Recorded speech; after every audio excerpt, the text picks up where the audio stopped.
Bien, l'heure est grave. Oui. Oui, 9h, c'est très grave. Qui est venu entre amis ce soir? C'est-à-dire physiquement, on m'inviterai la prochaine fois qu'il y ait une réunion amicale. Si vous avez un local, j'ai les capotes. Eh bien, moi personnellement, en tant que prêtre, il n'est pas facile d'avoir une amitié entre hommes sans qu'il y ait des sous-entendus. Heureusement, j'ai des amis. Oui, j'ai des amis. J'ai notamment un ami. Enfin, un ami. C'est ce qu'on appelle un pote relou. Ce qu'on a tous dans notre vie. Vous êtes même peut-être venus avec ce soir.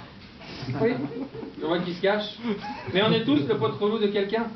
Et là, chacun s'est dit, putain, c'est lui mon pote relou. Moi, personnellement, j'ai un pote relou. Il s'appelle JP. On a le même. Alors...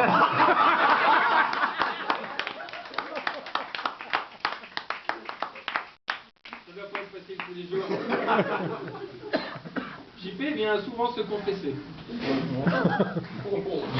Et à chaque confesse, il est un petit peu aviné. Il faut dire qu'on boit et ensuite on va à l'église.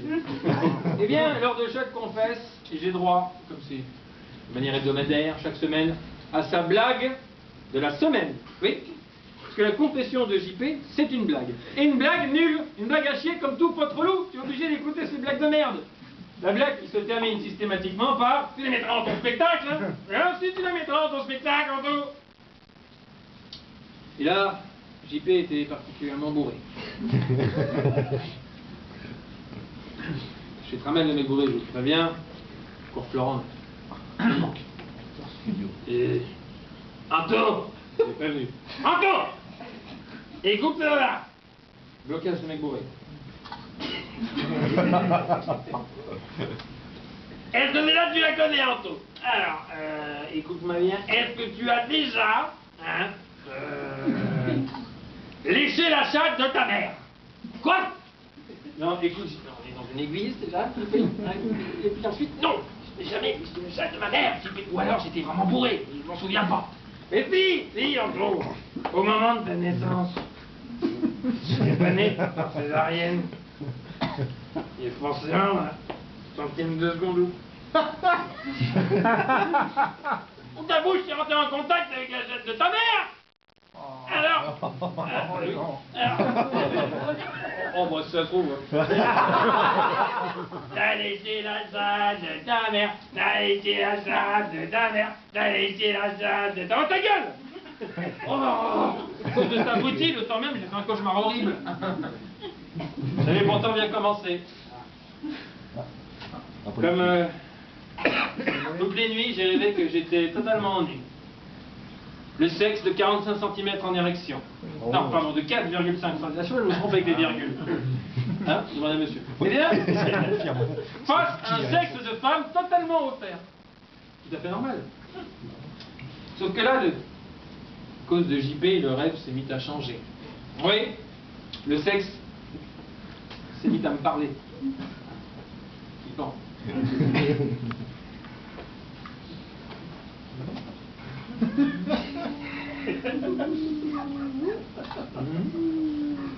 Viens voir maman. C'est avec ça que tu pensais me faire mal, petite bite? Viens voir maman. Ah non, va virer trop, chatanas. Oh. Il fallait absolument que je sorte de ce cauchemar horrible. Alors, je me suis concentré et j'essaie de penser à un personnage complètement inoffensif de mon enfance qui ne me voudrait pas de mal. C'est pourquoi, dans la précipitation, j'ai pensé à Mickey Mouse. Bon. Et là, c'est devenu encore pire. Sur le sexe, 2 énormes oreilles de Mickey en poussée, 2 yeux ovales, 2 grandes dents et une longue queue de Mickey. En parenthèse, j'étais content pour mon intégrité physique de ne pas avoir pensé à Dumbo l'éléphant. Et là, mon pote relou JP est arrivé au milieu du rêve. Et Anto, j'en ai une autre, Et ton père, Anto, ton père, est-ce que tu lui as déjà... Non, ta gueule. Je suis réveillé. En transpiration, le souffle court. Oui, mime Marceau.